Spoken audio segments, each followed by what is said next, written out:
Welcome to the Creator's Journey with the Halfling and the Spaceman. We love talking to creators about their journeys, and we are really excited to have with us Kara Dennison tonight. Um, she has just, I can't even get it all in, but she's Another got, one of those polymaths, Affling? huh? Another one of those polymaths. Yes, yeah, yes. I mean, Crunchyroll, Discotek, Sekai Project, just to name some. She's written short stories, and she's written standalone fiction and nonfiction. She's just doing it all. And we're excited to have her. Welcome, Kara. Hi, I'm very excited to be here too. Thanks. Well, thanks for taking the time. Yeah, we were just talking about the crazy weather, and it's been a little bipolar for us, both of us actually. um, well, we're going to go ahead and get started. Um, and I just want to ask you: you've got such a varied career. Um, what started you on this journey? And it seems like, and you can correct me on this, but it seems like it's mostly in the anime industry. Some, maybe on the fringe or maybe more, more into it, but seems like most of what you've done is in the anime industry. So you can correct me at that, but how did you get started? When did you decide this is what you wanna do? Well, you are correct that a lot of it has been on the anime side of things, but I'm doing what I can to branch out elsewhere. And these days it's getting a little closer to 50-50, but we'll see how that goes. I've known I wanted to get into writing related fields since I was very young. I mean, I was your typical kid who bounced between things. I wanted to there was a time I wanted to work for NASA. There was a time that I really thought I was going to be an actress, but writing sort of came back all the time. And when I got into college, I joined the anime club as a way to meet people. I also joined the sci-fi club. Mhm. I'd seen a little bit of anime, as anyone my age does when they watch Nickelodeon growing up. You're gonna get Mysterious Cities of Gold, Unico, stuff like that. I didn't Mhm. know it was anime at the time, I just knew I liked it, and when I saw, my first year in college, I saw The Castle of Cagliostro, which was Hayao Miyazaki's first movie. It was one of the Lupin the Mhm. Third movies, and I went, "Oh, I see why people spend so much time on this. This is so good." And from there, just my day job kind of bounced around. I was in mainstream journalism while doing fan subbing for like shows that weren't getting picked up, fan subtitling. And then when I left my day job, I went into subtitling for Crunchyroll. And then after a while, the newsroom, Patrick Macias in the newsroom said, "You work for us, and also you have a news background. We need someone in the newsroom." And so it kind of just so happened I had that juxtaposition of roles of Mhm. knowing anime, having spent like a month shy of 10 years doing online news. So it was really just sort of a Mhm. strange domino effect that got me there in the end. Mhm. Well, it's one of those things, it sounds like, you know, one thing prepares you for the next thing. One opportunity prepares you for the next opportunity, and you just like you said, domino effect. And you just keep picking up these different opportunities because of things you've done in the past. So very cool, very Yeah, cool. that's very true.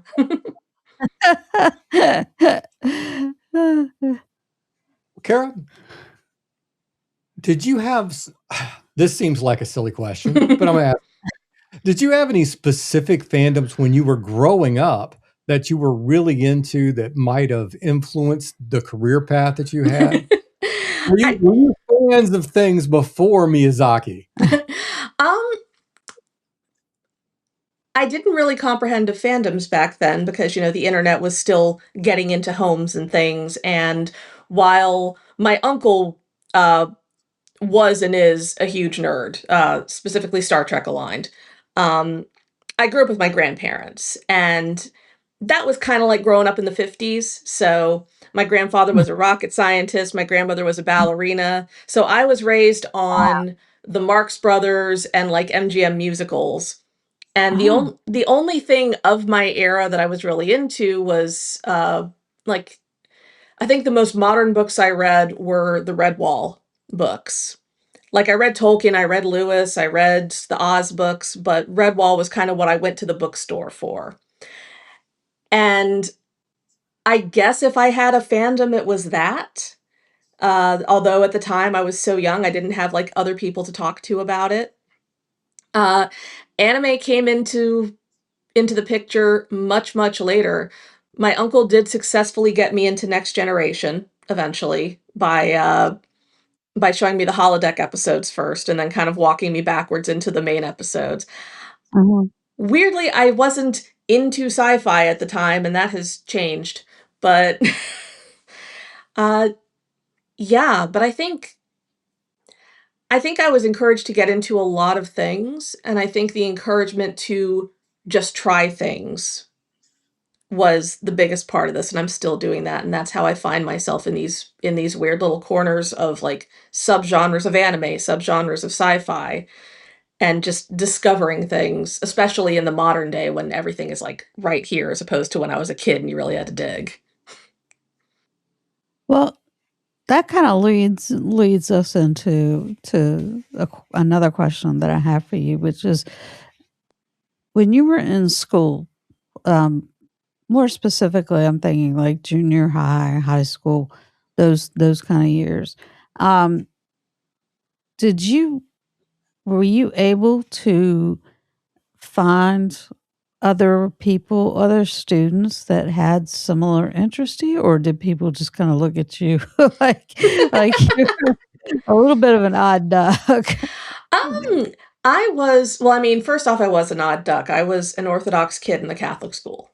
Um, Mm, the Lebanese side of my family came over, started an Orthodox church, and so that was already I was already kind of the odd one out.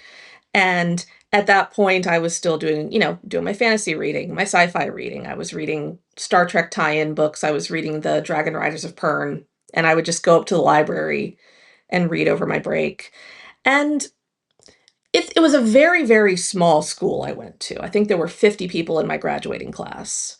And I think wow. 200 people in my high school total, which also included 8th grade. It was 8 through 12. So Mhm. if you were in, you were in. If you were out, you were out. And that's just high school. That's just, I look back and that's just life in a high school.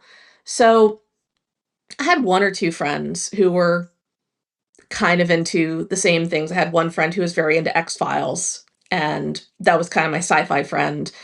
I had my one friend who was kind of my anime patient zero, who was into adjacent things as well.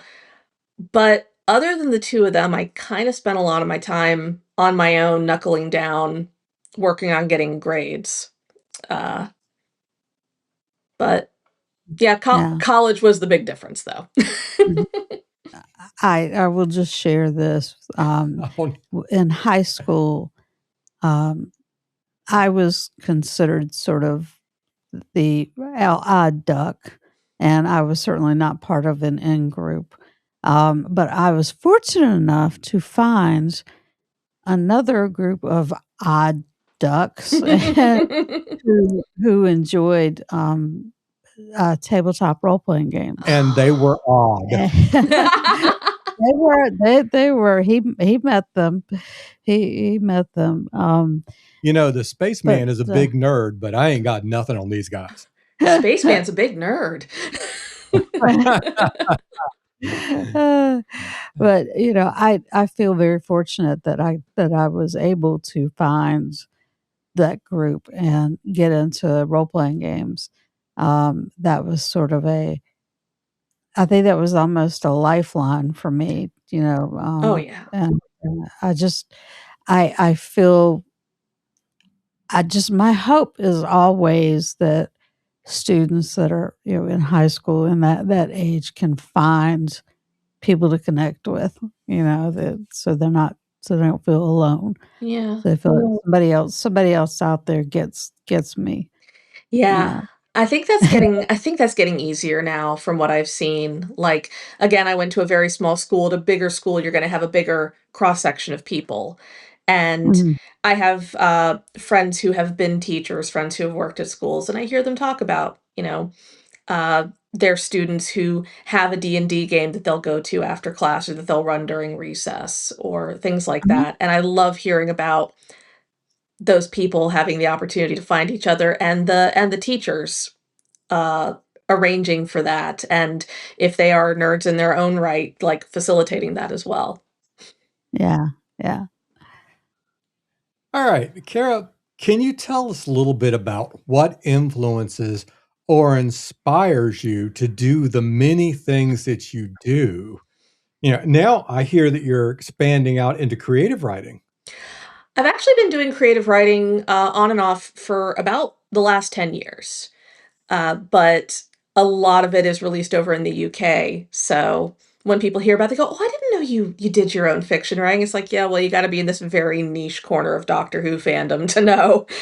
Um, And I did take some time off after my grandfather passed away a few years ago, but I'm kind of back onto Mhm. that.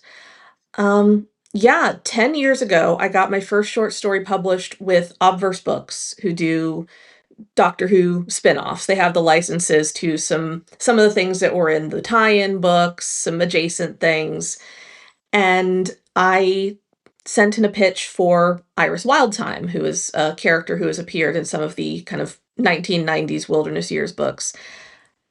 Got in and they kinda haven't let me go, which is fine. I love working with them. I'm also expanding out to work with Candy Jar on some other Doctor Who stuff, but I'm hoping to do some as much as that's kind of other than anime, my number one fandom, I am looking to do some original stuff, some stuff that maybe is not my thing and see where I can go with it. Fair enough. Fair enough.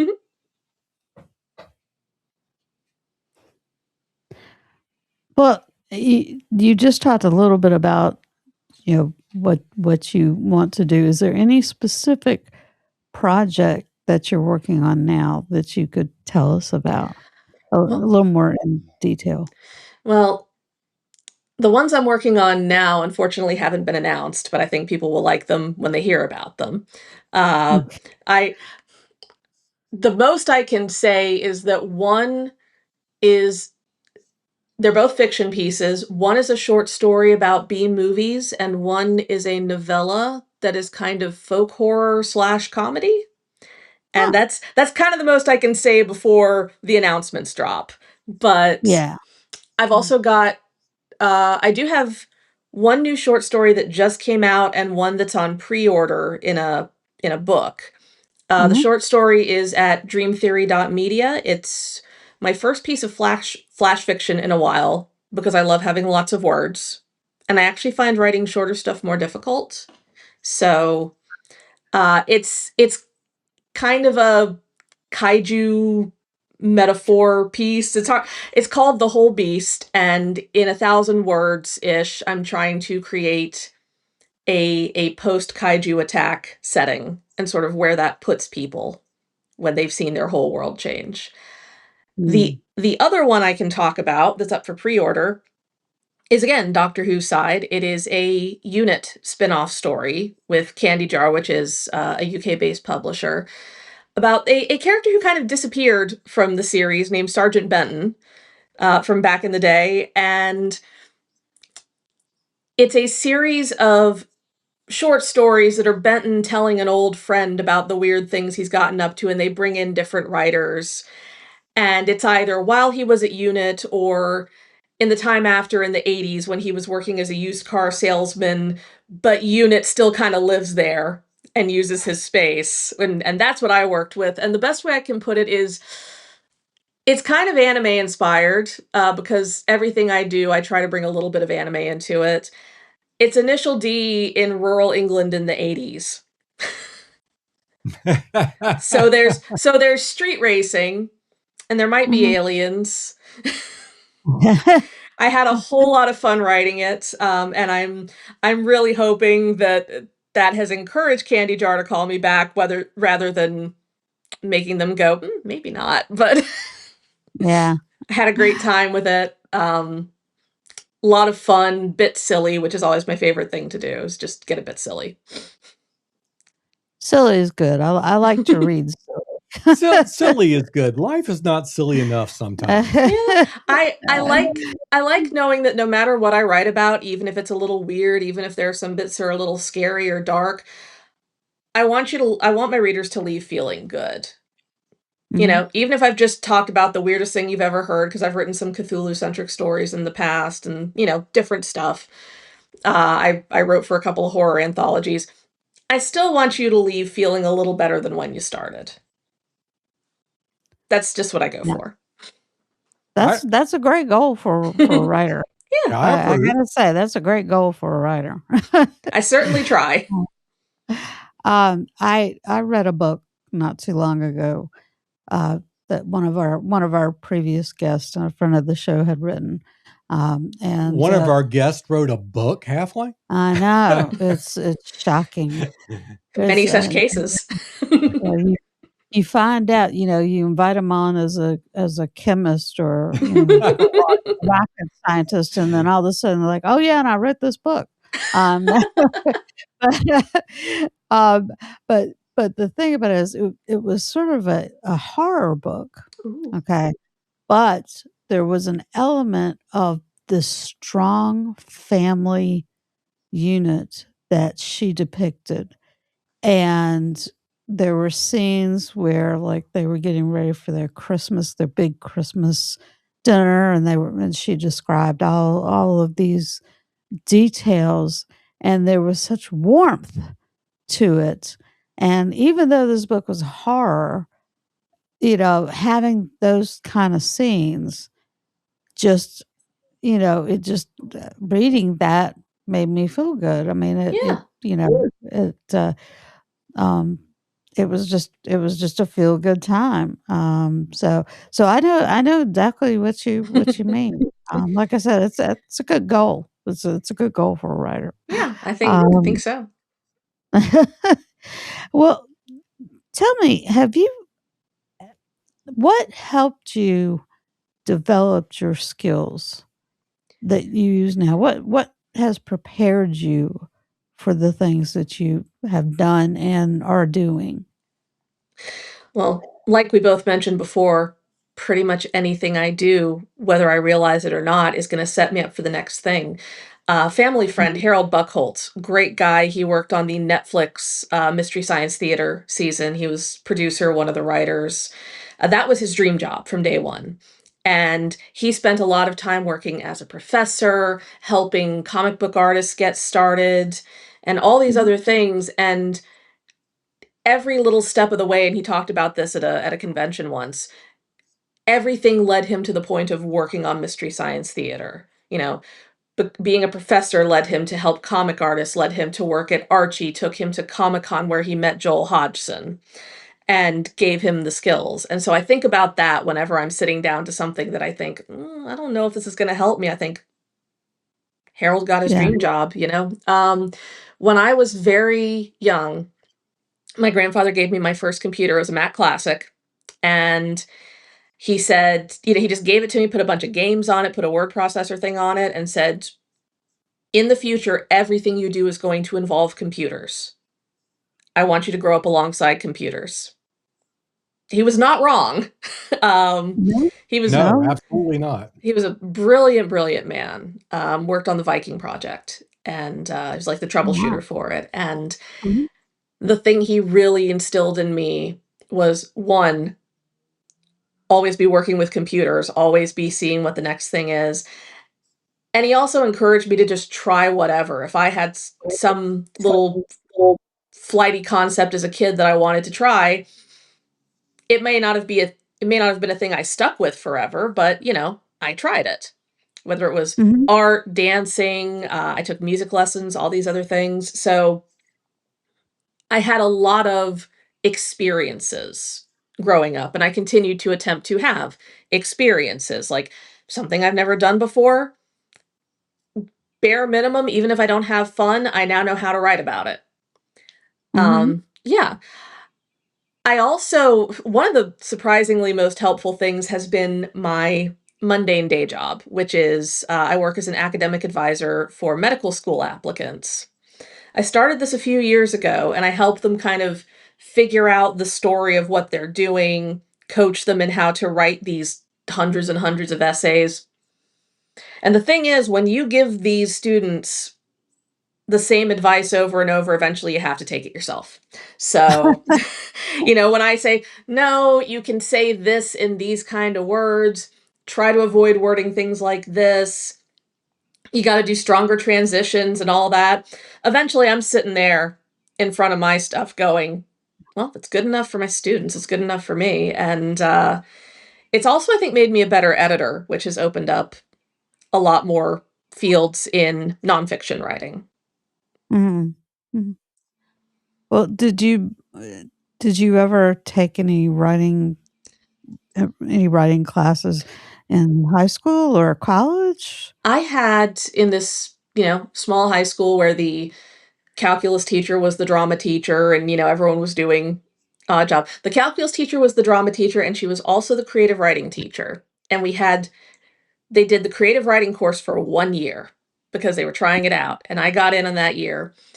And I took that and we would read a book and or watch a movie, and then we would have an assignment. So we were constantly reading and writing and analyzing. And she was fun because she had us reading A Canticle for Leibowitz, watching Star Trek 4. We were, she was a big Trekkie too. They were all over my life. So, and in college I took English. I was going to take theater, but I had to drop out for medical reasons. And when I came back, I thought, I'm going to do what I can to get a degree. That's all that matters right now. What can I do? I can read fast. I can write fast. And so the only writing course I ever took was in high school. But I constantly have done writing challenges. I work with friends. I also sort of took myself through a few writing books. There's a great one by Paul Mars, who is a Doctor Who tie-in writer. It's called The Novel Inside You. And it's based on classes that he has taught locally. And it's a little bit autobiographical, but it's also got writing exercises that are just the coolest things I've ever seen. Like, find a random photo online of a person, and now your assignment is, who is that character? Or pick up one line that you've heard in public and write it into a story, and just finding inspiration around you and going through that book, because I was one of the beta readers for it. Going through that book was also a big help. So yeah, I totally recommend picking up books like that where you can just sort of kind of guide yourself at your own pace. Good wisdom. Good wisdom. Now we come to the most important question we ask every guest. Where can our listeners and viewers find out more about you? Well, the main place is at karadennison.com. I'm constantly posting there, whether it's reviews of books, manga, anything else that doesn't get covered elsewhere. I do afternoon tea reviews. I talk about whatever I have coming out. I put up pictures of guinea pigs sometimes if people are into that. You can also catch me in the Crunchyroll newsroom, just over on crunchyroll.com. I'm always talking about something. And if you are as into Doctor Who as I am, check out obversebooks.co.uk. I am one of the series editors for The Black Archive, which is a line of nonfiction books doing sort of deep studies of Doctor Who stories from the beginning up to what's aired. All right. All right. We'll make sure we get all that in the show notes. Yeah, there's a little. Of that as we can. Yeah, some of that. We'll get some of that in the show notes. Hey, I appreciate you trying. Well, Kara, we have had a great time chatting with you, and we really appreciate you taking the time to join us. Uh, yeah, just just a big thank you. It's been a lot of fun. Well, thank you for having me on, and I love the things you're doing here. I love the way you're diving into sort of that aspect of the creative process. It's very inspirational, and hopefully other people are finding it inspirational too. Well, that's one of the things is that we decided early on that we wanted to try to lift up creators and and provide that inspiration to people that are listening and watching. And I mean there's been some challenges that people have talked about and that's good for people to Sure. hear about too, because it's not all roses Nope. and success doesn't happen overnight, obviously. Wouldn't it be nice? um, but it's great to have people on, and we just enjoy talking with people. Anyway, we're just a couple of old geeks that love talking to other geeks. So, It's a good thing to uh, do. And speaking of people who want to talk to other geeks, we also want to thank our audience tonight for joining us, and we hope that you've become inspired and been entertained by our guest, Kara Dennison. And this is the Spaceman for the Halfling and the Spaceman podcast. Over and out.